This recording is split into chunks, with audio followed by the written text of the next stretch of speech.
Bismillahirrahmanirrahim. Assalamualaikum warahmatullahi wabarakatuh. Alhamdulillahirabbil alamin. Wassalatu wassalamu ala sayyidil mursalin wa ala alihi wa sahbihi ajmain.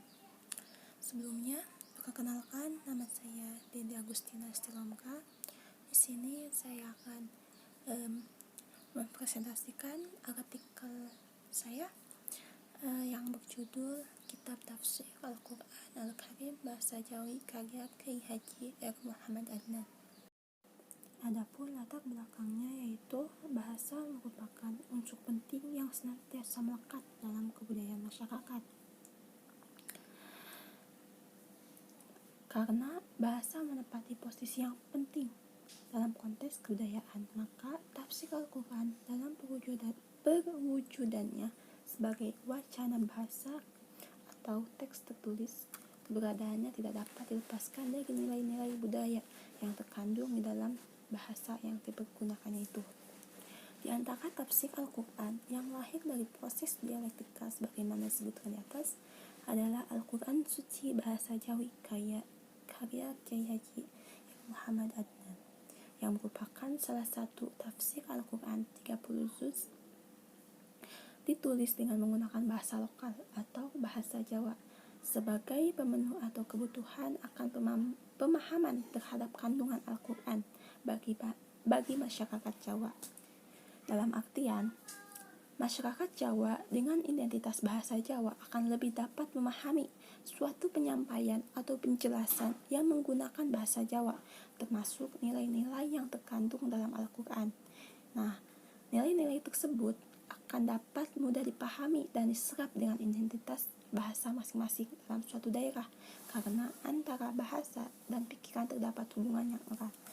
Selanjutnya yaitu biografi Muhammad Adnan.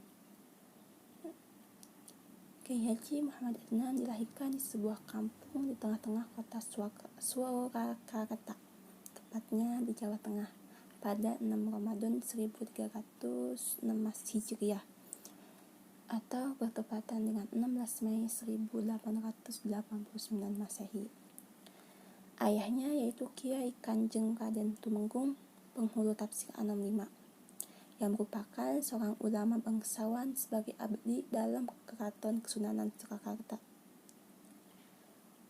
Dari garis keturunan sang ayah, Kiai Haji Muhammad Adnan ini memiliki silsilah yang bersambung hingga Sultan Trenggana, penguasa terakhir kerajaan Islam Demak. Adapun pendidikannya itu Muhammad Adnan semasa kecil mempelajari ilmu agama di Madrasah Manbaul Ulum, yang mana sang ayah tercatat sebagai salah satu pengurusnya.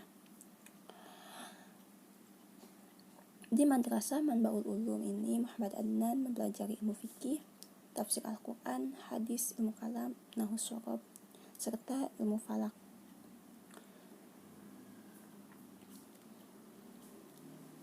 Setelah tamat di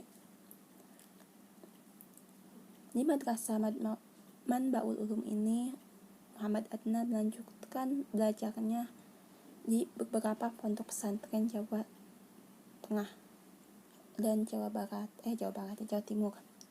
Di antaranya itu pondok pesantren Mangunsari. Di sana ia berguru kepada Kiai Imam Bukhari. Yang kedua, pondok pesantren Mojosari Ngajuk, ia berguru kepada Kiai Zainuddin. Yang ketiga yaitu pondok pesantren Termas Pacitan di bawah asuhan Kiai Dimayati Abdullah.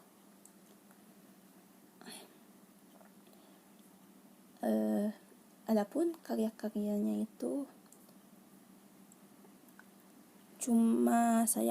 sebenarnya karya-karyanya itu banyak, tapi yang saya sebutkan di sini cuma 5 aja ya.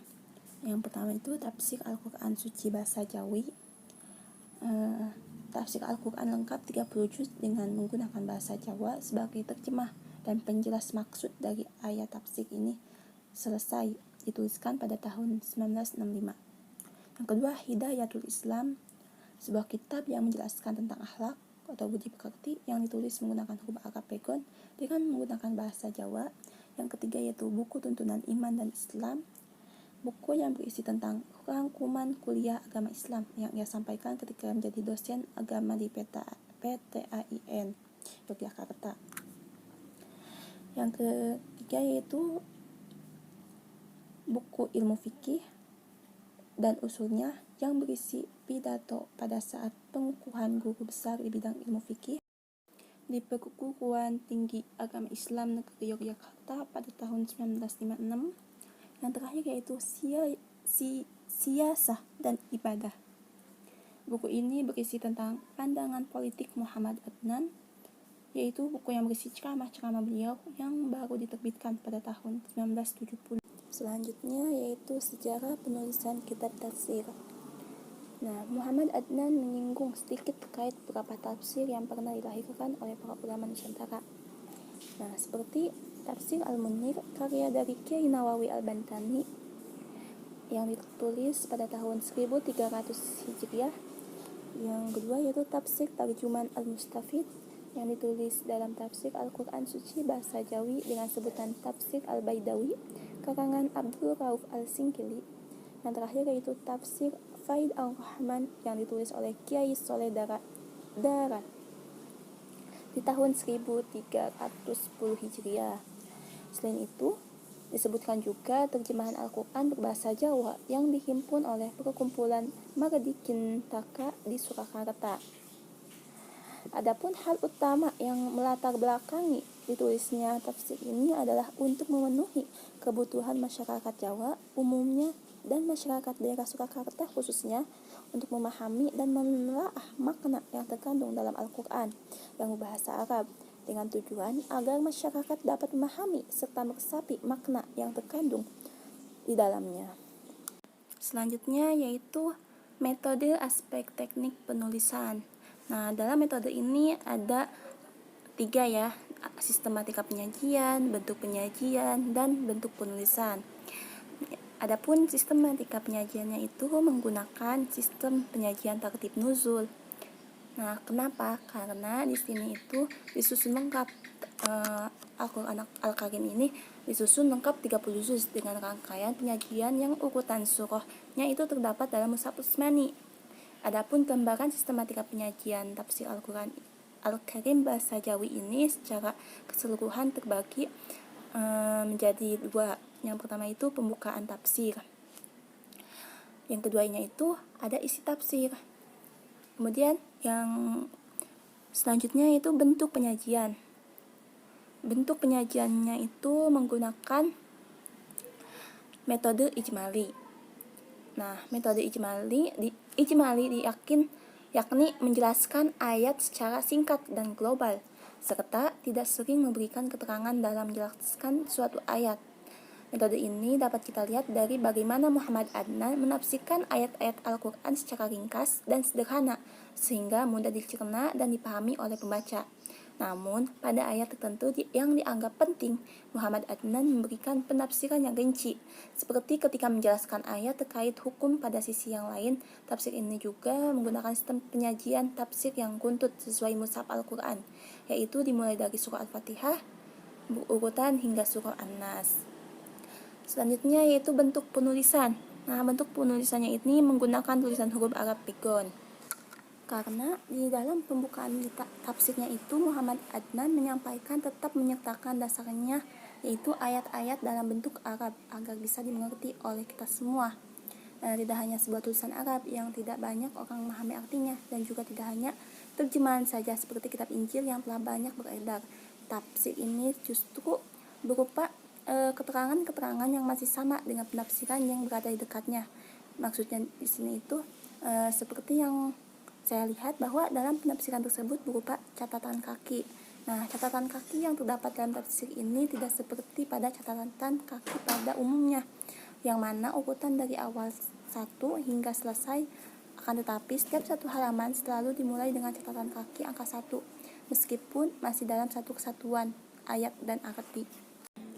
Selanjutnya yaitu metode aspek hermeneutik. Nah, dalam metode ini ada 2 metode tafsir dan metode corak tafsir. Metode tafsirnya itu menggunakan tafsir bil matsur seperti yang terdapat dalam Quran surah Al-Imran ayat 44. Arti dalam di sini ngambilnya itu arti dalam tafsir An-Nam ya. Artinya itu caritane Zakaria ian Maryam mau klebu pamed haring goib kang ingsun wahyake marang sira Muhammad awit sira durung tumitah nalika para Bani Israil nyemplungke kalamen anak ing kali dienggon tanda yekti sapa kang diparingake dening Allah mupakara Maryam nalika wong Bani Israil pada rebutan Maryam mau sira ing durung tumitah.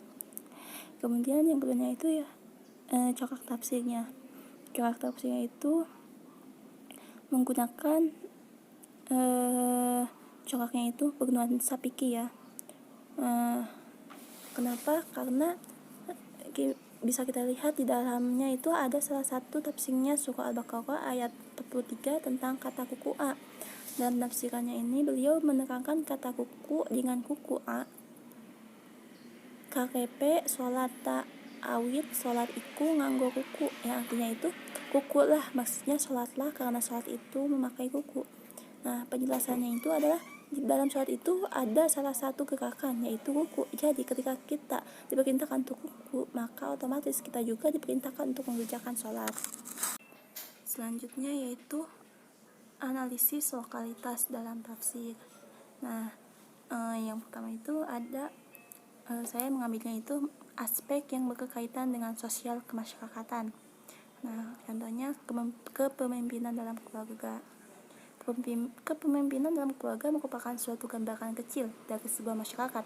Setiap individu sebelum terjun pada tingkat berbangsa dan bernegara selalu menjadikan keluarga sebagai tempat awal ia melangkah. Ketika sebuah keluarga berhasil menanamkan moral yang baik kepada anggotanya, maka besar kemungkinan bahwa terciptanya sebuah kerukunan baik dalam keluarga maupun dalam kemasyarakatan dan bernegara.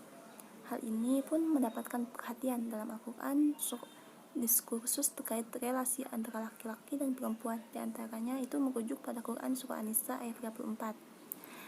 Yang artinya itu para laki-laki menguasai menjadi pemimpin bagi para wanita. Oleh karena Allah telah melebihkan sebagian orang laki-laki atas sebagian wanita, dan karena mereka laki-laki telah menafkahkan menggunakan harta mereka. Sebab itu maka wanita yang baik pasti akan patuh atau taat kepada suaminya serta menjaga kehormatannya. Oleh karena itu Allah telah memelihara mereka. Lalu wanita yang kamu khawatirkan membayangkan tidak patuh, nasihatilah dengan baik. Apabila masih membangkang, maka jauhilah dari tempat tidurnya. Dari penjelasan tersebut dapat dipahami bahwa secara umum laki-laki merupakan pemimpin yang mengurus perkara serta memenuhi kebutuhan istrinya sebagaimana tugas seorang penguasa, karena kelebihan-kelebihan yang telah diberikan oleh Allah kepada mereka berupa kepercayaan yang diberikan oleh Allah untuk bisa menafkahi istri dan anaknya. Akan tetapi jika terjadi sebaliknya, yaitu seorang istri yang menafkahi keluarganya, ini bukan berarti kewajiban menafkahi anak dan istrinya menjadi gugur, akan tapi tetap melekat kepada laki sesuai dengan kemampuannya. Sehingga ayat tersebut itu secara jelas menunjukkan bahwa laki-laki adalah pemimpin bagi wanita, karena Allah telah memberikan bekal kepada laki-laki berupa fisik yang kuat dan sifat-sifat untuk menjadi seorang pemimpin. Mungkin itu saja yang dapat saya sampaikan, kurangnya mohon maaf.